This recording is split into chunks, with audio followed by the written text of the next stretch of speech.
એ હીરાભાઈ જોટવા, એમના પુત્ર દિગ્વિજય જોટવા, અભય જોટવા જ્યારે લંડનમાં ભણીએ છે એમ કરીને ત્યાં રહેતા હતા, તમામ નાણાં અહીંથી વિદેશમાં એમણે હવાલાના પેટે મોકલાવેલા છે. અને વિદેશમાં એક કંપનીમાં એમણે ખૂબ મોટું રોકાણ કર્યું છે. એમને ખબર હતી આજે નહીં તો કાલે કૌભાંડ કદાચ બહાર નીકળે તો આપણે વિદેશમાં જઈને પણ સેફ થઈ જઈશું. ત્યારે મારે સરકારશ્રીને વિનંતી છે, તમે આમાં સીબીઆઈ, ઈડી અને જીએસટી વિભાગને પણ જોડો. માત્ર એસઆઈટી બનાવીને તપાસ ચાલવા દેવાશે નહીં, કેમ કે જો સઘન તપાસ થાય તો અહીંના કેટલાક સાંસદો, મંત્રીઓ અને કેટલાક કોંગ્રેસના દિગ્ગજ નેતાઓ પણ આમાં બહાર આવે એવા છે.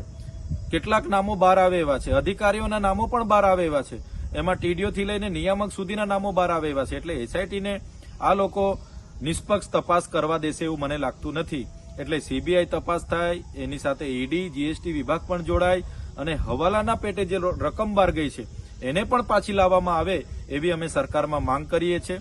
સાથે સાથે જો સંતોષકારક તપાસ નહીં થશે તો આવનારા દિવસોમાં આ જે ભાજપ અને કોંગ્રેસના નેતાઓએ કરેલા કૌભાંડોને ઉજાગર કરવા માટે અને રિકવર કરવા માટે અમારે લોકોને સાથે રાખીને કલેક્ટર, એસપી અને નિયામકની કચેરીને ઘેરાવો કરવાની જરૂર પડશે. તો અમે 5 તાલુકામાં ઘેરાવા કરીશું.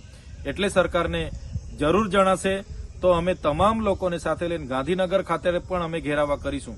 એટલે સરકારને નમ્ર અપીલ છે, તાત્કાલિક ધોરણે આમણે એજન્સીમાં જમા થયેલા નાણાં ક્યાં ક્યાં વાપરેલા છે, વિદેશમાં કયા હવાલે મોકલેલા છે અને કયા નેતાઓ, કઈ પાર્ટી અને કયા અધિકારીઓને એ નાણાં ચૂકવેલા છે, તમામની તપાસ થાય, રિકવર થાય અને એ નાણાંનો ફરી અહીંના ગામોમાં વિકાસમાં ઉપયોગ થાય એવી મારી માંગણી છે.